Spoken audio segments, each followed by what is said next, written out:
A kú déédé àsìkò yìí, kókó inú ìwé ìròyìn la mú wá fún yín láti inú àwọn ìwé ìròyìn ilẹ̀ Nàìjíríà. Orúkọ tèmi ni Ọmágbémisọ́lá Ọmọlọ́gọ̀mádẹ àìjẹran ẹdán. Ọjọ́ Ajé ní iléeṣẹ́ ológun Defence Headquarters DHQ ní àwọn òṣìṣẹ́ wọn tí wọ́n fi ẹ̀sùn ìdìtẹ̀gbàjọba kàn yóò fi ojú ba iwájú ìgbìmọ̀ olùbáwí ológun láìpẹ́. Orísun ìròyìn tí wọ́n mọ̀ nípa ìṣẹ̀lẹ̀ yìí ní Ààrẹ Bọ́lá Tinubu ti fi ìgboyà rẹ̀ hàn láti gbé ìgbésẹ̀ lórí àwọn afẹ̀sùnkàn. Èyí ń wáyé láàrin bí ẹgbẹ́ Pro-Democracy ṣe ń rọ ìjọba àpapọ̀ kí ó bójú àánú wo àwọn òṣìṣẹ́ ológun tí wọ́n fi sí àhámọ́, pàápàá jùlọ ìlera àti àlàáfíà wọn. Nínú oṣù kẹwàá ọdún 2025 ní DHQ kéde wípé àwọn ti fi ọwọ́ ṣìkún òfin mú òṣìṣẹ́ ológun 16 lórí ìwà àṣemáṣe àti ìtàpá sí òfin iṣẹ́. Lẹ́yìn èyí ni iléeṣẹ́ ìròyìn Sahara Reporters ṣe ẹ̀sùn wípé àwọn òṣìṣẹ́ ológun tí ipò wọn bẹ̀rẹ̀ láti kápítẹ́nì sí Brigadier General ni wọ́n fi ọwọ́ ṣìkún òfin mú látàrí wípé wọ́n ṣe ìpàdé ìdákọ́ńkọ́ láti gbàjọba. Bí wọ́n ti lọ ẹ̀sùn yìí mọ́ ìdí tí ààrẹ fi wọ́gi lé pàréèdì ní ọjọ́ 1 oṣù kẹwàá, àyájọ́ ọjọ́ òmìnira. Adarí Defence Information ní ìgbà náà, Brigadier General Tukur Gusau dá àhesọ yìí nù wípé ó jẹ́ ara ìgbìyànjú àti dá awuyewuye sílẹ̀ nítorí ọ̀rọ̀ àárín iléeṣẹ́ ológun lásán ni èyí. Ó ní wọ́n ti ṣe àgbékalẹ̀ ìgbìmọ̀ olùṣèwádìí, wọ́n á fi àbájáde ìwádìí tó aráàlú létí. Níbi wọ́n ti ń pèsè àlàyé lórí ìṣẹ̀lẹ̀ yìí lánàá ni adarí Defence Information tuntun Major General Samaila Uba ti ṣàlàyé wípé àwọn ti ṣe ìwádìí tó jinlẹ̀ gẹ́gẹ́ bí ìlànà ìṣẹ̀dálẹ̀ ológun, wọ́n sì ti fi àkọọ́lẹ̀ ránṣẹ́ sí àwọn aláṣẹ. Gẹ́gẹ́ bí àlàyé Uba, ìwádìí ṣe àfihàn ọ̀pọ̀ àwọn òṣìṣẹ́ ológun pẹ̀lú ẹ̀sùn láti dáhùn lórí ìdìtẹ̀ àti gbàjọba, ìgbésẹ̀ tí ó ṣe àpèjúwe rẹ̀ ní ìṣelòdì sí òfin iléeṣẹ́ ológun Nàìjíríà. Ìwádìí jẹ́ kó di mímọ̀ wípé àwọn tí wọ́n fi ẹ̀sùn ìdìtẹ̀gbàjọba kàn yìí ráàyè sí ilé agbára, lára wọn ni àwọn tí wọ́n ṣì ń ṣìnjọba lọ́wọ́. Wọ́n ní àwọn wọ̀nyí ti ṣe ìwádìí bí ètò ààbò ṣe rí ní ilé agbára kí àṣírí wọn tó tú. Níbi ìfọ̀rọ̀wánilẹ́nuwò àná ní orísun ìròyìn láàrin ẹ̀ṣọ́ ilé agbára kan ti ní àwọn afẹ̀sùnkàn ti parí gbogbo èròǹgbà wọn àti gbé ìgbésẹ̀ ní àṣírí wọn tú. Àwọn olùṣèwádìí tún tọpinpin lára iṣẹ́ ìwádìí wọn dé iléeṣẹ́ Julius Berger tó ń bá wọn kọ́ àti ṣe àmójútó ilé agbára. Iléeṣẹ́ ológun àti ẹ̀ṣọ́ ilé agbára ṣe àlàmí fún àwọn akọ̀ròyìn wípé àwọn òṣìṣẹ́ iléeṣẹ́ yìí náà mọ̀ nípa ìṣẹ̀lẹ̀ nítorí àwọn ni wọ́n fún àwọn tí wọ́n fẹ́ dìtẹ̀gbàjọba ní àṣírí àti ríbi wọ àwọn ibi ẹlẹgẹ́ ní ilé agbára. Ilé agbára tí gbogbo ènìyàn mọ̀ sí Aso Rock jẹ́ ọ̀kan lára ilé tí ó pamọ́ jùlọ lórílẹ̀-èdè. Àkànṣe ẹ̀ka iléeṣẹ́ ológun ló ń dáàbò bò ó pẹ̀lú intelligence operatives àti private contractors.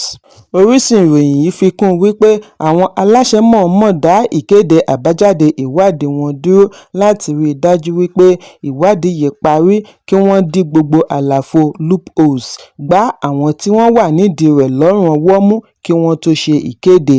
Ẹ̀kúnrẹ́rẹ́ ìròyìn wà nínú ìwé ìròyìn Punch tó jáde lónìí.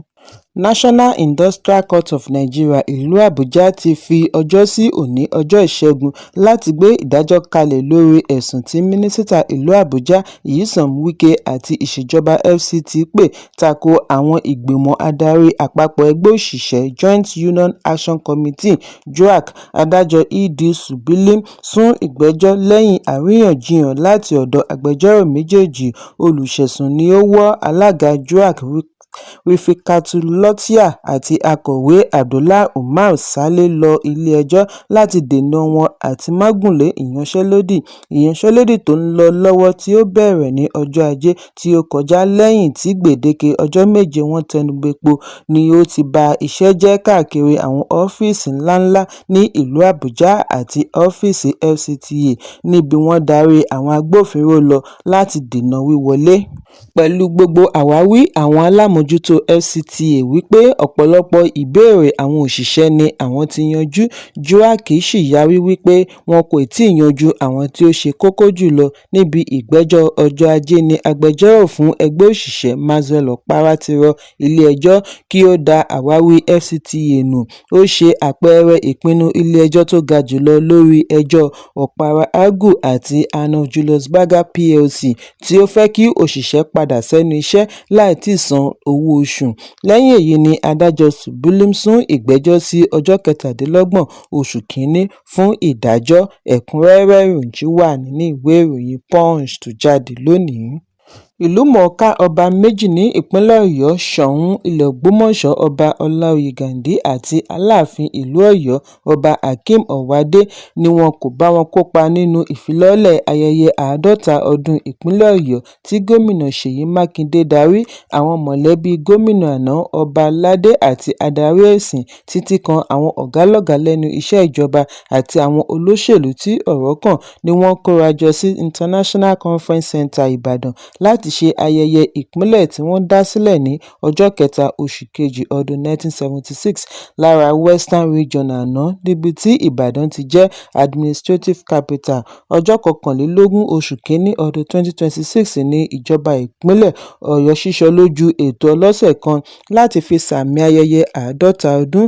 Lára ètò láti rí ìsìn, àfihàn àṣà, ìdánilọ́lá àti wẹ̀jẹwẹ̀mu dinner night pẹ̀lú ìdánilẹ́kọ̀ọ́ public lecture tí wọ́n pe àkọlé rẹ̀ ní Consolidating the Legacy, Navigating the Present and Reimagining the Future. Gómìnà Mákindé yan ọmọ ilé ìgbìmọ̀ aṣojú-ṣòfin àná Saheed Fìjàbí gẹ́gẹ́ bí alága fún ìgbìmọ̀ ẹlẹ́ni 11 tí yóò ṣe àgbékalẹ̀ ètò. Olúbàdàn ilẹ̀ Ìbàdàn ọba Rashidi Ládọjà wà níbi ètò pẹ̀lú àwọn ọba aládé mìíràn, ṣùgbọ́n kò sẹ́ni rí ẹni jọ Aláàfin àti Ṣọ̀ún, pàápàá jùlọ tí kò tíì pẹ́ tí Mákindé yan Olúbàdàn gẹ́gẹ́ bí alága ìgbìmọ̀ lọ́balọ́ba tí ó ní wọ́n máa pín yíká Aláàfin, Ṣọ̀ún àti Olúbàdàn. Tẹ́lẹ̀tẹ́lẹ̀ ni a gbọ́ wípé Aláàfin nìkan ni ó ń gba ipò yìí. Ayẹyẹ ọjọ́ Ajé ni ayẹyẹ àkọ́kọ́ lẹ́yìn tí gómìnà yan alága ìgbìmọ̀ lọ́balọ́ba tí Aláàfin sì kọ̀rọ̀ ojú sí èyí. Gbogbo akitiyan akọ̀ròyìn àti gbọ́ tẹnu alukoro láti ààfin Ṣọ̀ún àti Aláàfin ni ó já sí pàbó, ṣùgbọ́n níbi ayẹyẹ ọjọ́ Ajé ni gómìnà Mákindé ti gé àkàrà òyìnbó anniversary cake tí ó sì yànnàná àfojúsùn ìṣèjọba rẹ̀ àti pèsè ọrọ̀ ajé tó dúró déédéé, ìpèsè iṣẹ́, kí wọ́n sì pèsè ààyè sílẹ̀ fún àwọn olókoòwò àti olùgbé. Ó tẹnumọ́ wípé 50 ọdún mìíràn tó ń bọ̀ yóò pèsè àǹfààní sí i fún àṣeyọrí àti ìrètí fún gbogbo ará ìlú. Mákindé ṣe ìrántí iṣẹ́ àṣeélẹ̀ gómìnà àná Bọ́lá Ìgè, pàápàá jùlọ bí ó ti ń pèsè ìwé ọ̀fẹ́, àga àti ohun èlò ìwé kíkà tí ó ní òun ni ó ṣe ìrànlọ́wọ́ fún ìdàgbàsókè ìpínlẹ̀ Ọ̀yọ́ àti gbogbo wọn lórí pín-ire láre equal opportunity. Ẹ̀kúnrẹ́rẹ́ ìròyìn wà nínú ìwé ìròyìn Punch tó jáde lónìí. Láàrin aago 12:30 ọ̀sán ní ọkọ̀ wúlé-wúlé excavator tí àwọn ọlọ́pàá tí wọ́n dìhámọ́ra ogun tẹ̀lé dé sí Makoko tí wọ́n sì bẹ̀rẹ̀ sí wó gbogbo ilé onígi tí wọ́n kọ́ sórí omi. Èyí jẹ́ ìgbà kejì láàrin ọdún kan gẹ́gẹ́ bí Augustine Akpogho, ẹni ọdún 42 42 tí í ṣe apẹja àti bàbá ọlọ́mọ 8 tí wọ́n wó 6-bedroom bungalow rẹ̀ ní ọjọ́ 16 oṣù Kínní ṣe ṣàlàyé. Gẹ́gẹ́ bí àwọn ará rẹ̀ yòókù, Akpogho ti ń tú ilé rẹ̀ díẹ̀díẹ̀ pẹ̀lú èròǹgbà àti tọ́jú ohun èlò díẹ̀ pamọ́ kí wọ́n tó gbé excavator dé, ṣùgbọ́n lójijì ni bulldozer dé. Bí wọ́n ti bẹ̀rẹ̀ sí í yin tajútajú, tear gas ni ó fi ilé tó ń tú sílẹ̀ tí ó fi kó mọ̀lẹ́bí rẹ̀ lọ ibi ìpamọ́ lágbègbè, pàápàá jùlọ tí ọ̀kan nínú àwọn ìyàwó rẹ̀ tó wà nínú oyún. Nígbà tí ó máa fi padà dé, ilé rẹ̀ ti ń fò lórí omi Làgùnù, ìpínlẹ̀ Èkó. Lẹ́yìn èyí ni wọ́n dáná sun gbogbo rẹ̀ títí kan àwọn tó fi ń pẹja.